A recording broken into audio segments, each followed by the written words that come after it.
Hello, I'm Carmen. And if you had asked me just a few years ago to describe my life, I would have called it a fairy tale. Allow me to paint a picture for you. I was born into a family that was nothing short of wonderful. My father was a highly successful businessman, a self-made entrepreneur who built his empire from the ground up. He was the kind of man who lit up a room not just with his wealth, but with his infectious charisma and wisdom. My mother was equally incredible. A philanthropist known for her grace, elegance, and dedication to charitable causes. Then there was my sister, Lisa. Though confined to a wheelchair due to a congenital disability, her spirit soared higher than anyone I've ever known. Growing up in such an environment taught me that love and support were the true riches of life, a lesson that stayed with me into adulthood. You could say that finding love was never a pressing concern of mine. I believed it would come at the right time. And then I met Daniel. I remember the night vividly. It was at the wedding reception of a mutual friend. Daniel was across the room, talking and laughing with a group of people. The minute our eyes met, it felt like the world had paused. "Hey," he said, walking up to me with a smile that could melt hearts. "I'm Daniel. I couldn't help but notice you from across the room." "Hi, Daniel. I'm Carmen," I replied, feeling an instantaneous connection. "May I have this dance, Carmen?" Daniel extended his hand, and as cheesy as it sounds, it felt like a scene straight out of a romantic movie. "Of course," I said, putting my hand in his. As we danced, Daniel talked about his dreams and aspirations. He wasn't born into wealth or privilege. He was working 2 jobs while trying to start his own tech company. But what struck me the most was his passion for life and the humility with which he carried himself. "You're different, Carmen," he said as the night wore on. "You listen. Really listen, and that's a rare quality." "So are you," I replied. "It's rare to meet someone who's so genuine." It was easy to fall in love with him. A year later, our wedding was the epitome of a fairy tale. A charming castle venue, elaborate floral arrangements, fairy lights twinkling in the evening sky, and most importantly, surrounded by people we loved. I remember standing at the altar looking into Daniel's eyes and thinking how lucky I was. "Do you, Carmen, take Daniel to be your lawfully wedded husband?" the minister asked. "I do," I said, my voice tinged with emotion. "And do you, Daniel, take Carmen to be your lawfully wedded wife?" "I do," Daniel responded, his eyes locked onto mine. It was a dream come true. Though Daniel was still in the process of finding himself, working long hours and facing the challenges of entrepreneurship, I was proud to stand by his side. Money was never the cornerstone of our relationship. I believed in us, in our future, and in the love that seemed strong enough to conquer anything. Little did I know, the castle that our fairy tale was built on had shaky foundations that would crumble and bring down everything I held dear. But that chapter was yet to come. For now, I was blissfully ignorant, happily ensconced in what I believed was an unbreakable love.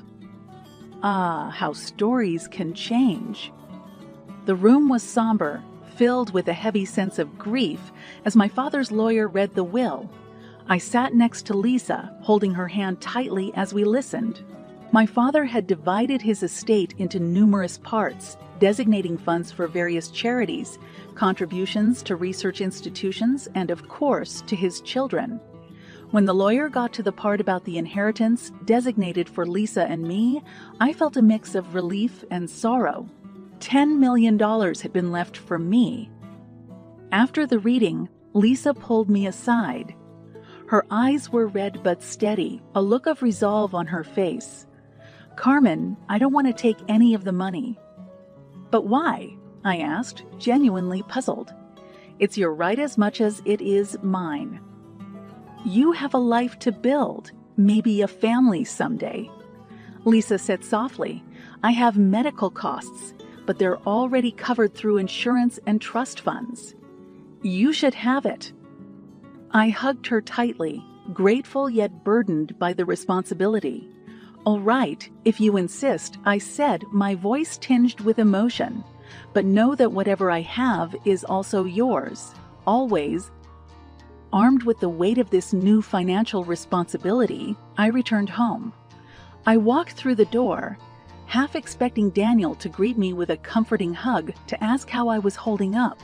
Instead, he was sitting on the couch, an unrecognizable look on his face. "Did you get the money?" he asked, the moment I closed the door behind me. The question felt like a punch in the gut. There was an odd tension in his voice, a slight edge that I'd never heard before. My Daniel, who had been my emotional rock, who had always valued love and connection over material wealth, was asking about money.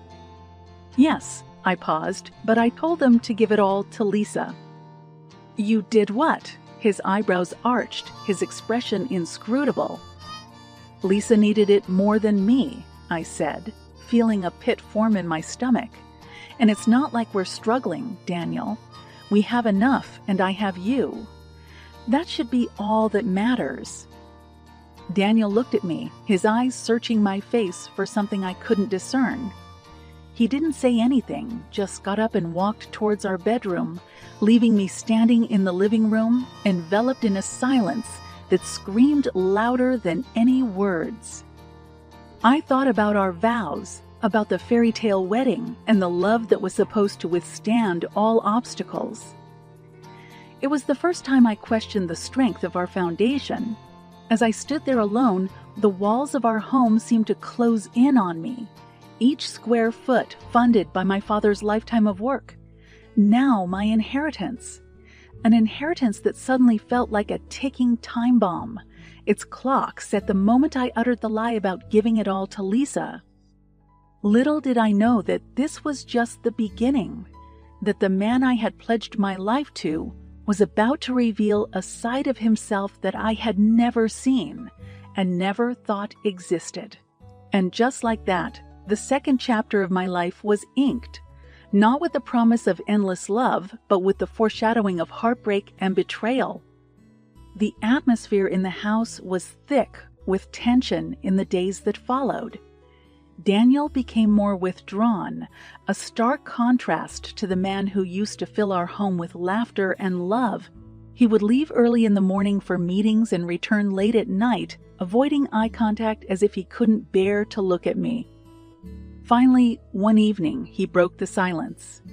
"Carmen, we need to talk," he said, sitting on the opposite end of the dining table, creating both a literal and metaphorical distance between us. My heart sank. "Okay, let's talk," I said cautiously, my voice tinged with a vulnerability I couldn't hide. Daniel looked up, his eyes void of the warmth that used to make me feel like the most cherished person in the world. "I've been thinking a lot, and I've come to the conclusion that we should get a divorce." I was stunned, a sickening feeling settling into the pit of my stomach. "Why? Is this about the money? I thought we agreed that love was more important than wealth." Daniel sighed, a sound that felt like 1,000 nails on a chalkboard. "Carmen, let's be honest. I can't afford to be with someone who has nothing to her name, especially when that person had the opportunity to inherit millions and chose not to." Is that what this is about? Opportunity? I couldn't believe what I was hearing. What happened to "for better or worse"? What happened to love? He scoffed. "Love doesn't pay the bills, Carmen." "But we're not destitute, Daniel. We have a home. You have a job, and I was planning on going back to work soon," I protested, still holding on to the shred of hope that this could all be a terrible misunderstanding. "No," Daniel interrupted, his voice resolute. "I can't be with someone who isn't practical about money. I need to think about my future." The air grew colder with his words. "So, your future doesn't include me then?" I asked, fighting back tears. "Carmen, you made your choice when you gave away your inheritance. Now, I'm making mine." It felt like my heart was ripped out of my chest, stomped on, and handed back to me. The man I had believed was my forever was dismantling our life together because of an illusionary absence of wealth. "Fine," I said, the word laced with a finality that broke my own heart. "If that's what you want, then let's get a divorce." He nodded, his face showing no emotion, and left the room. I was left sitting at the table, awash in the deafening silence, my thoughts a hurricane of confusion and despair. And so, I found myself signing divorce papers, meticulously dividing our assets, our belongings, and most devastatingly, our life together. Daniel was quick to move out, almost as if he couldn't bear another minute in the house we'd once filled with dreams of a shared future. As I stood alone in what was now just my home, I realized the magnitude of the betrayal. Daniel had shattered my belief in love, trust, and most cruelly, in him.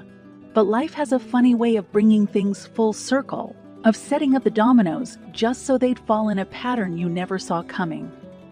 I didn't know it yet, but the stage was set for the next chapter.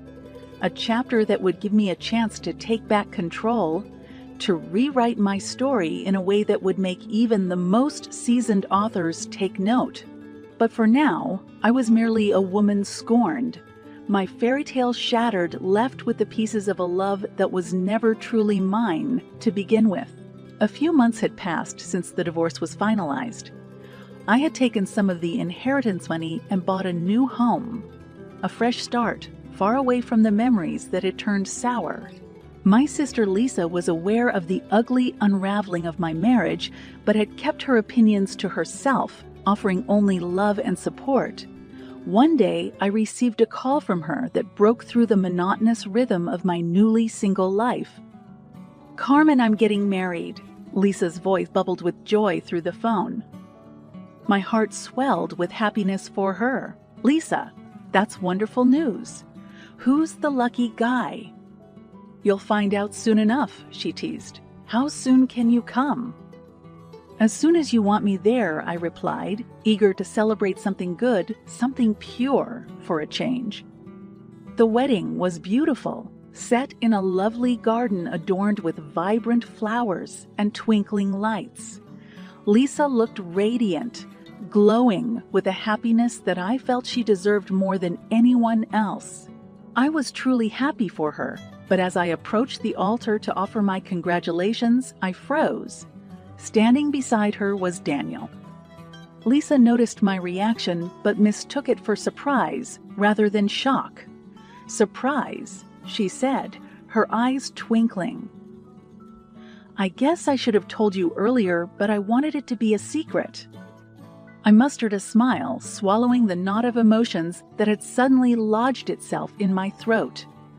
"It's your day, Lisa, and I want nothing more than for you to be happy." Daniel avoided eye contact, but had the audacity to offer a cordial, "Hi, Carmen, you look great." I could only manage a curt nod. The ceremony proceeded, and as they exchanged vows, my mind raced. I watched my sister, the epitome of vulnerability and kindness, unite her life with a man I had known to be anything but those things. After the ceremony, Lisa pulled me aside. "Carmen, I hope you're okay with this. I love him and he loves me." "Do you trust him?" I asked, looking into her eyes. "With all my heart," she said, without hesitation. "Then that's all that matters," I replied, hugging her tightly, although a voice inside me screamed otherwise. "You're the best, Carmen," Lisa said, squeezing me back. "Just promise me one thing," I whispered, pulling away to look into her eyes. "Never lie to him about money or anything else. Lies corrode trust." Lisa looked puzzled, but nodded. Of course, why would I lie? The irony of her question was not lost on me, but I chose to keep my thoughts to myself. After all, Lisa had made her choice, just as I had made mine, and Daniel his. But the universe is a grand weaver of tales, And as fate would have it, my story was about to take a turn I never could have anticipated. With Daniel now legally my brother-in-law, the next chapter of my life was almost ready to begin.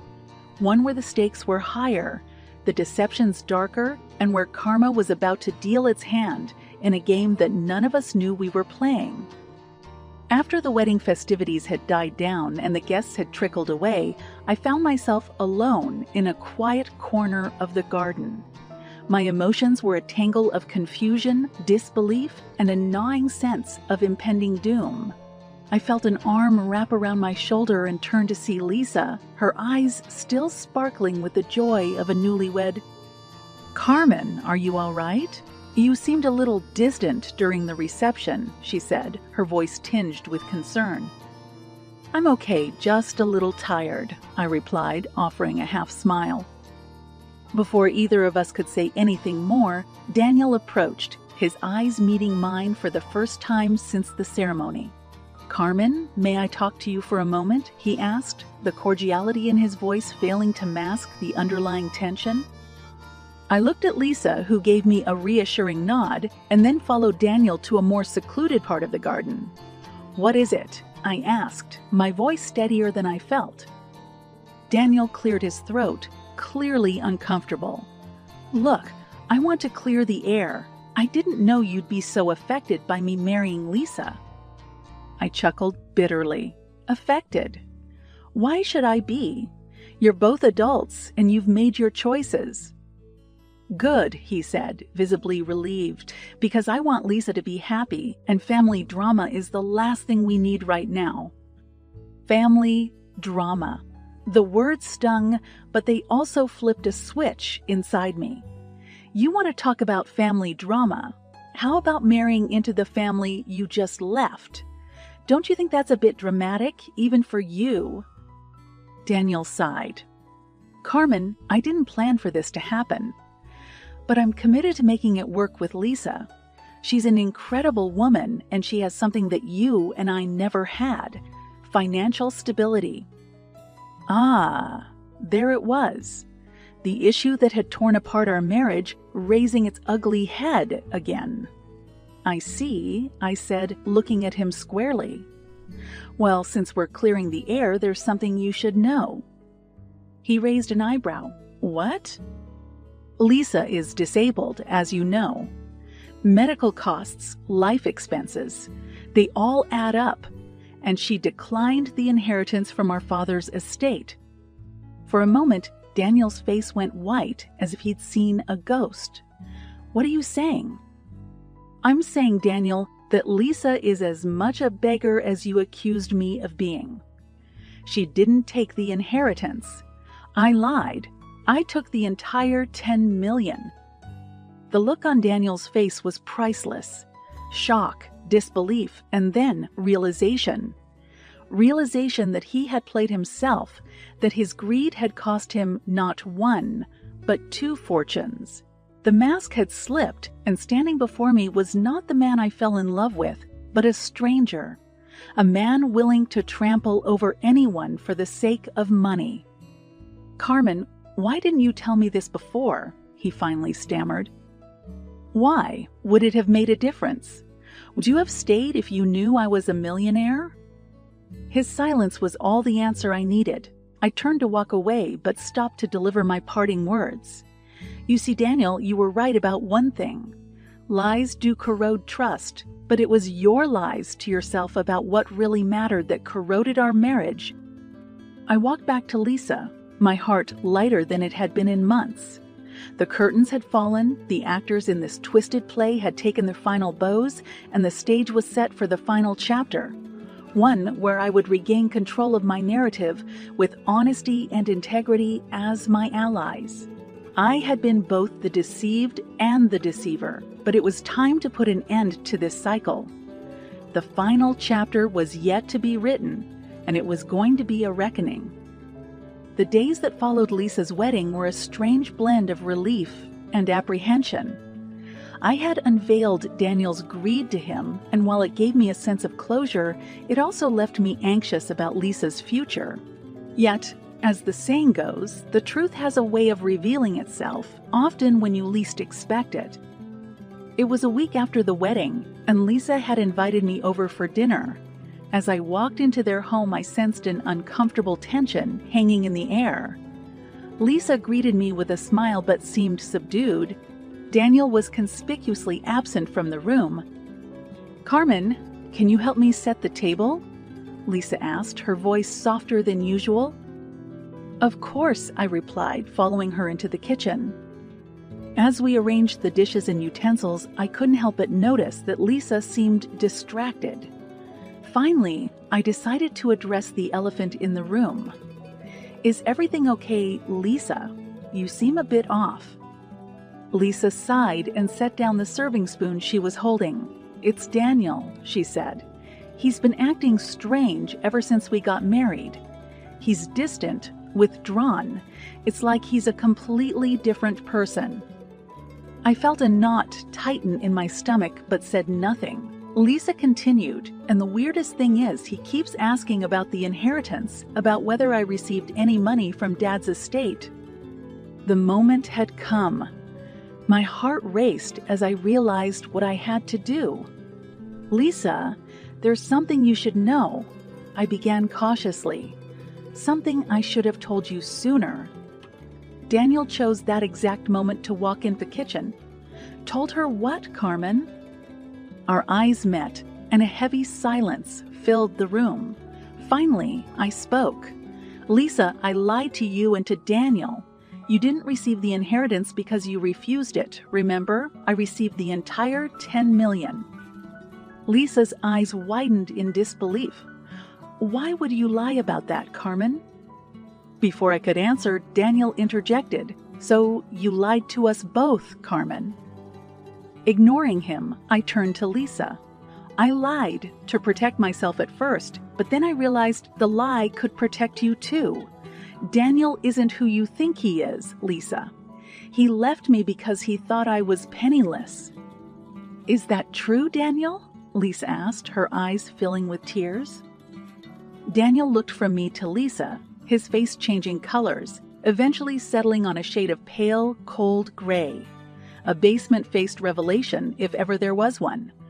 I didn't know she had the money," he stammered, failing to answer Lisa's question directly. Lisa turned to me, her eyes searching for something. "Is it revenge, Carmen? Are you trying to ruin my marriage for revenge?" "No, Lisa. I'm doing this to save you. To save you from making the same mistake I did.